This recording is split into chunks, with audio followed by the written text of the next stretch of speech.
29 मार्च से 3 जून तक का समय। आने वाले 2.5 वर्षों में बड़ा परिवर्तन। गुरु के घर में शनि की दस्तक, शनि दंडाधिकारी की चाल में बदलाव, सूर्य पुत्र छाया के लाल शनि की दृष्टि, उतरते और चढ़ती ढैया 7.5 का असर, शनि महाराज का महाराशि परिवर्तन, वो भी सिर्फ और सिर्फ धर्म ज्ञान पर।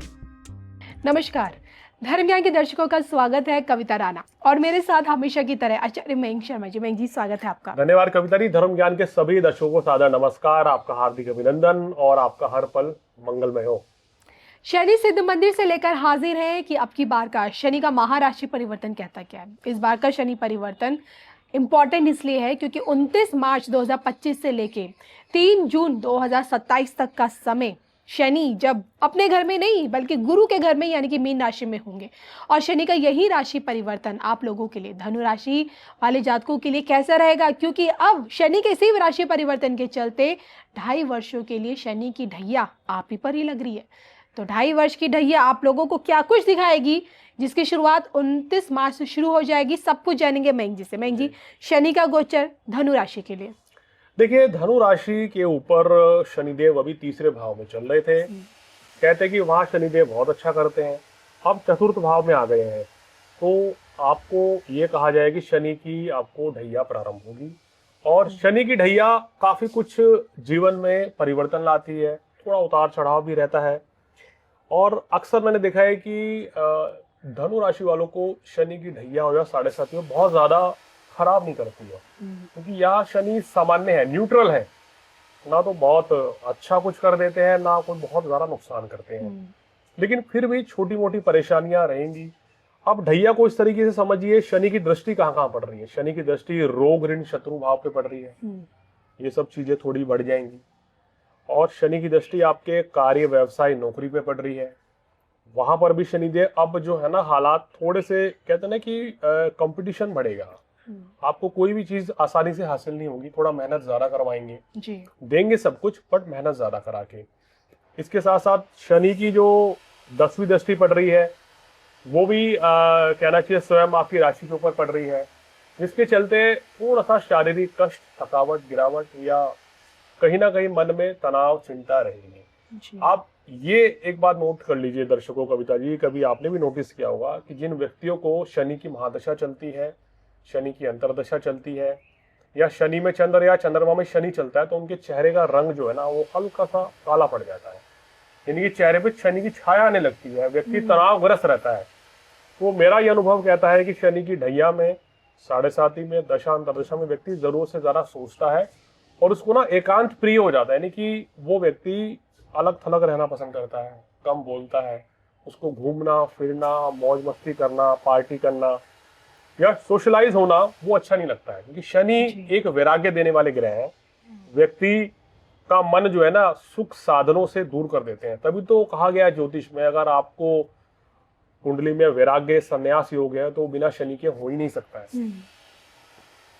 चलिए मयंक जी, ये तो आपने बहुत सारी चीजें बताई हैं कि किस तरह का प्रभाव शनि का व्यक्ति के व्यक्तित्व पर देखने को मिलता है। लेकिन देखिए, आज जो हम बात करें धनु राशि की, जिस पर शनि की ढैया अब आरंभ भी होने वाली है, तो मयंक जी, ढैया में इनकी सेहत कैसी रहेगी? देखिए, ढैया में इन 2.5 सालों में यहाँ धनु राशि वालों को अपनी सेहत का विशेष ख्याल रखना चाहिए। और अगर 2025 की बात करें तो इस वर्ष में गुरु की स्थिति भी बड़ी अहम है, जो अभी आपके 6ठे भाव में चल रहे हैं। तो वही 15 मई तक तो आपको सेहत का विशेष ध्यान रखना है, क्योंकि यहाँ शनि राहु की युति, मंगल का नीच का होना और आपका गुरु का 6ठे भाव में होना, ये आपके लिए बड़े कष्ट दे रहा है। तो 15 मई तक विशेष ध्यान आपको सेहत का रखना। उसके बाद संपूर्ण वर्ष में उतनी ज़्यादा सेहत की समस्याएं नहीं रहेंगी, लेकिन 29 मार्च से 15 मई तक थोड़ी ज़्यादा दिक्कत है। अब फिर भी इस समय पे आपको क्या करना चाहिए, अगर कोई हेल्थ इश्यू चल रहा है तो तुरंत डॉक्टर को दिखा लें, जिससे कि बीमारी बड़ा रूप ना ले। देखिए, आमतौर पर ढैया 7.5 जो है ना, वो एक कहना चाहिए ना स्लो पॉइजन की तरह काम करती है, कि आपको पहले छोटी बीमारी देगी, आपको पता ही नहीं चलेगा, धीरे धीरे वो इस तरह से बढ़ जाएगी कि 1.5 साल बाद आपको बीमारी बड़ा रूप ले लेगी। उस चीज को होने से बचाएं, रेगुलर अपना टेस्ट कराते रहें। आपको कोई भी हेल्थ इश्यूज, कोई भी बीमारी है, उसका टेस्ट कराते रहें। खान पान पे संयम रखें, बाहर का खाना खाना त्याग दें, मांस मदिरा का सेवन ना करें। तो इन चीज़ों का ध्यान रखेंगे तो कोई बड़ी हेल्थ इश्यूज आपको नहीं रहेंगे। अन्यथा तो फिर आप डॉक्टरों के चक्कर ही लगाते चले जाएंगे, क्योंकि इस समय पे क्या होता है कि हमारी इम्यूनिटी वीक कर देते हैं शनिदेव। तो अब इम्यूनिटी वीक हो गई तो आपको कभी जुकाम पकड़ेगा, कभी पेट खराब होगा, कोई ना कोई दिक्कत लगी रहेगी। तो इसलिए आपको क्या करना है, बहुत ज्यादा अपनी दिनचर्या का ध्यान रखना है। समय से सोएं, समय से उठें और शाकाहारी भोजन करें, तो आपकी जो सेहत जो है वो कोई ज्यादा परेशानी नहीं रहेगी।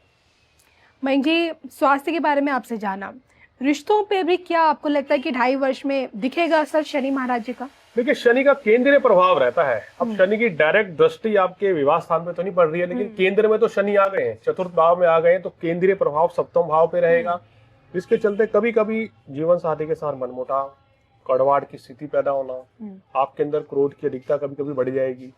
इन सब चीजों से दो चार होना पड़ सकता है। तो इसलिए मेरा मानना है कि माता जी की सेहत का ध्यान रखें, उनके साथ कोई मनमुटाव होना, पिताजी के साथ कोई मनमुटाव होना, या घर परिवार में आपको लेके कलह की स्थिति रहना। तो यहाँ पर क्या करना है, आपको एरोगेंस से बचना है, ठीक है ना, गुस्सा नहीं ज्यादा करना है, शांत अपने आप को रखना है। वैसे जिस तरह का आपका स्वभाव है, नेचुरल रहेंगे तो परेशानी जो है ना बहुत कम आती है। क्योंकि कभी तरी समय खराब चल रहा है, ये एक अलग बात है। अगर आप कर्म उस समय खराब कर देंगे तो फिर तो आपको बुरा फल मिलने से कोई रोक ही नहीं सकता जी। तो इसलिए खराब समय पे अपने कर्म सुधारें और कुसंगति से बचें। कोई भी गलत निर्णय, गलत कार्य या बड़ा बदलाव इस समय मत करें, यही सलाह दी जाती है। जी, चलिए, देखिए, शनि को कर्म से जोड़ा जाता है, कर्म फलदाता है और कर्म से ही हम लोगों की पहचान है। तो ऐसे में आपका काम काज, आपका काम धंधा, आप बिजनेस कर रहे हैं या कहीं जॉब कर रहे हैं या फिर सोच रहे हैं कि कुछ अपना खुद का किया जाए, अब नौकरी नहीं करनी है, तो क्या ढैया में क्या ये फैसले लिए जा सकते हैं? देखिए, शनि की ढैया 7.5 में मैंने बहुत कम लोगों को देखा है कि जो लोग तरक्की करते हैं। वो तरक्की वही व्यक्ति करेगा जो ईमानदारी से चलेगा, जो लोगों का भला करेगा और जो देश की सेवा करेगा। तीसरी बात, अगर आपकी कुंडली में शनि लग्न कुंडली में, चलित कुंडली में, नवमांश कुंडली में, दशमांश कुंडली में अगर केंद्र में है और बली है, तो आपको 7.5 और ढैया जो है ना अधिकतर फिर रास आ जाती है। आपने बहुत से ऐसे प्रधानमंत्री देखे होंगे कि जो शनि की 7.5 में ढैया में प्रधानमंत्री बने या राजनेता मुख्यमंत्री बने, कोई टीम का कप्तान बना या बड़ा उच्च पद मिला है। तो शनिदेव जब देते हैं तो फिर सीधा राजा ही बना देते हैं। राजा मतलब अपने स्टेट में आप किंग बनेंगे या अपनी कंपनी में आप चेयरमैन बन जाएंगे, बड़ी पोस्ट देते हैं सीधा, और फिर पैसा भी अच्छा देते हैं। तो यहाँ पे इस समय धनु राशि वालों को खासकर थोड़ा सा संभल के चलना होगा। कार्य क्षेत्र में, कार्य व्यवसाय में किसी बड़े परिवर्तन से बचें, धन का निवेश ना करें, बिजनेस में पैसा ना लगाएं, किसी को पैसा उधार ना दें, और अपने ऑफिस में आप टाइम टेबल फॉलो करें, क्योंकि लोग इस समय आपके प्रति ईर्ष्या का भाव रख सकते हैं। तो टाइम टेबल फॉलो करें, कोई भी गलती का मौका ना दें किसी को भी, बस ये ध्यान है, लापरवाही ना करें। चलिए, मयंक जी, सारी चीज़ें तो हमने जान ली है, लेकिन सबसे इम्पोर्टेंट पहलू होता है आर्थिक पक्ष। ढैया में लोगों को हमेशा चिंता रहती है कि यार कहीं कितना धन व्यय ना हो जाए, कंगाली आ जाए, वित्तीय समस्या ना झेलनी पड़े। तो क्या ये सारी चीज़ें इस बार इनके साथ रहेंगी? देखिए, धनु राशि वालों को कोई, क्योंकि यहाँ धन के कारक भी शनिदेव है और पराक्रम के कारक भी हैं, तो शनिदेव आपके जब अशुभ भाव में आते हैं तो दिक्कत ज्यादा रहती है। अभी चतुर्थ भाव में रहेंगे और जब ढैया का काल रहेगा तो आपको नुकसान कहाँ होगा, अगर आप किसी को पैसा दे देंगे वहाँ नुकसान होगा। अब समझिए कि आपने अपने किसी रिश्तेदार को 2-3 लाख रुपए, 5 लाख रुपए दे दिए, वो भी नहीं समय पे आपको दे पाएंगे, परिस्थिति उनके साथ ऐसी बनेगी। वो पैसा जो आपको 6 महीने में मिलने का वादा हो रहा था, वो शायद 2 साल या 2.5 साल के बाद मिले, यानी कि डिले होगा पैसा आने में। कभी कभी वो ऐसी परिस्थिति बन सकती है वो पैसा दे ही ना पाए। अच्छा, ऐसे में आप अगर कोई बड़ा बिजनेस करना चाहते हैं तो अपनी कुंडली दिखा के करें। ये भी ऐसा ना हो कि समय दशा भी खराब चल रही है, भैया भी लगी हुई है तो लॉस हो जाएगा। तो लॉटरी, जुआ, सट्टा, जो लोग सोचते हैं ना कि कम समय पे ज्यादा पैसा कमाना, भाई ये अपनी आदत जो है छोड़ दीजिए। शनिदेव को ये बिल्कुल पसंद नहीं है। जो लोग लॉटरी खेलते हैं, सट्टा खेलेंगे, वो निश्चित रूप से धन हानि ही उनको होगी इस समय। तो ऐसा भी कोई कार्य ना करें, ईमानदारी से चलें, नंबर 2 के काम करना, गलत धंधों में लिप्त रहना, अपराध करना, तो फिर शनिदेव यहाँ कष्ट देंगे या पैसा आपका फंसाएंगे।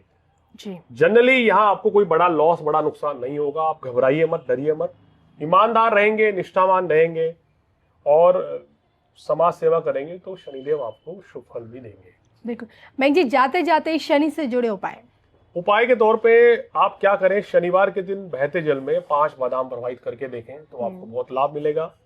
राहु केतु का परिवर्तन होगा 18 मई को, उसके बाद आपके लिए बहुत बड़ी राहत मिलेगी, मानसिक तनाव से छुटकारा मिलेगा और काफी कुछ स्थितियों में सुधार होगा। और 15 मई को बृहस्पति आपके सप्तम भाव में आ जाएंगे तो वो भी शनि के अशुभ फलों को कम करेंगे। तो मुझे लगता नहीं है कि कोई 2025 में तो खासकर कोई बड़ी दिक्कत नहीं है, लेकिन 2026 में और 27 में आपको थोड़ा ज्यादा अलर्ट रहना होगा। और इस समय पे शनिदेव की आराधना करें, हनुमान चालीसा आपको पढ़नी चाहिए। ओम शन शनेश्वराय नमः, इसका डेली 108 बार जाप सुबह और 108 बार शाम को करेंगे और शनिदेव को तेलाभिषेक करेंगे तो निश्चित रूप से आप शनिदेव के कष्टों से बच जाएंगे। बिल्कुल। तो चलिए, इसी के साथ शनि महाराज के चरणों से मुझे और मेंग जी को इजाजत भी दीजिए। नमस्कार।